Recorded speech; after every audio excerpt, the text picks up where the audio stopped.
How to disable background apps on Windows 11.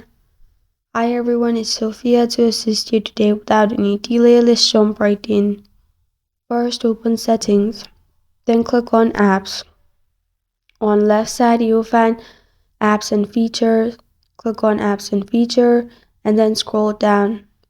You won't find Advanced option on the apps that is not used on background apps. Make sure you click on the apps that are using on background app. As you can see, Advanced option, in here you'll find background apps option.